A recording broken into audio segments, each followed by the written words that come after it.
Inyuswat ti Philippine National Police ti National Fitness Program dagitoy anawagan kas Police Tenix babaan kini Philippine National Police wenno PNP Chief General Nicolas Torre III.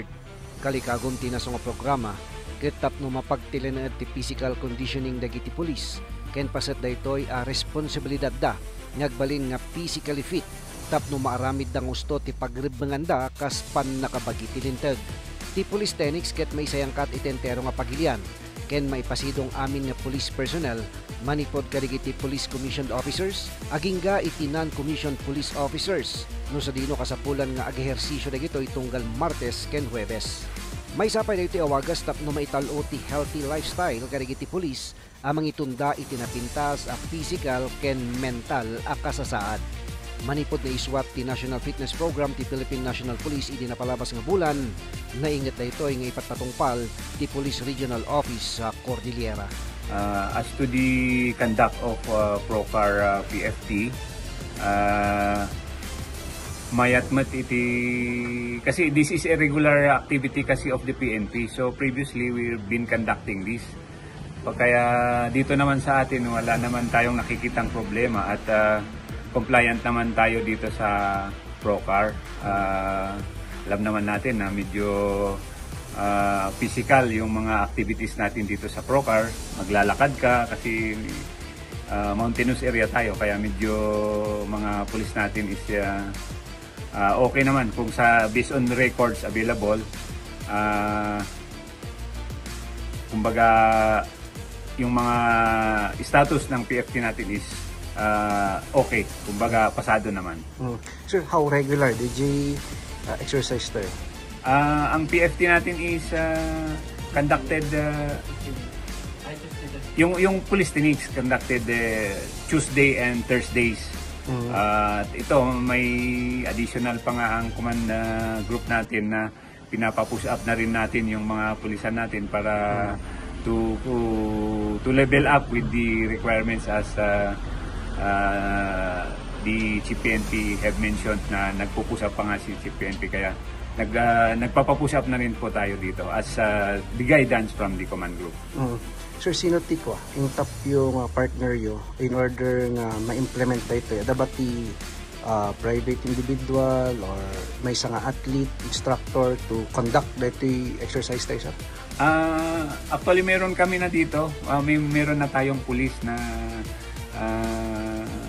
in charge naman dyan at saka may mga instructors na rin tayo, may mga bodybuilders pa nga tayo dito sa PROCAR kaya hindi tayo na problema dyan, hindi na natin kailangan yung mga civilian na to top with the other civilian to come up with or magturo sa atin. Tunggal pulis ket naingat ang mabanbantayan iti panagprogreso da tapno masigurado nga da iti pagbaliwan dagitoy iti physical alangada may tunos iti standard a body mass index wenno BMI. Sir, di progress da from day 1 agingga day 2 weeks and months. Sir, kasano tayo nga makita no da talaga ti panagbalbaliw ijay physical nga langada sa may monitoring chart tayo. Every PNP may monitoring chart down to lower units at saka may medical tayo na nagmo-monitor dun sa progress ng BMI nila. Sir, kasano jay exercise da pantay-pantay rito from PNCO aging PCO, sir? Yes. Based dun sa memorandum directives, yun na talaga yung may activities tayong ginagawa at saka may mga respective aids, may activities tayo. Sir, in an event na kunwari marigatan da, sir, na bawas, may kikanda ba, sir, tikwa, pawayway or extension, hanggang nga like the other police, biglang maka-adapt yung iba, nahihirapan, parang gano'n.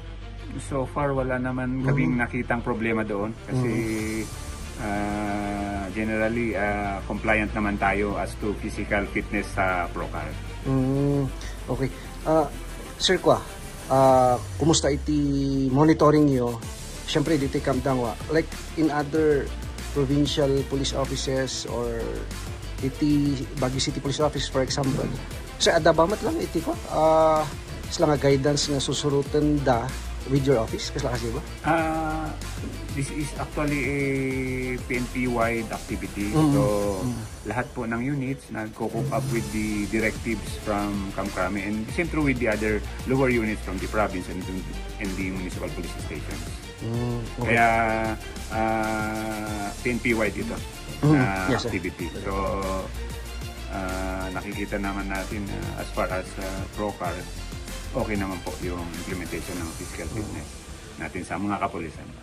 So any final words? Karigay pulis tayo nga dapat we have to maintain that etika panagbalin tayo nga physically fit, sir, sa trabaho natin. Opo.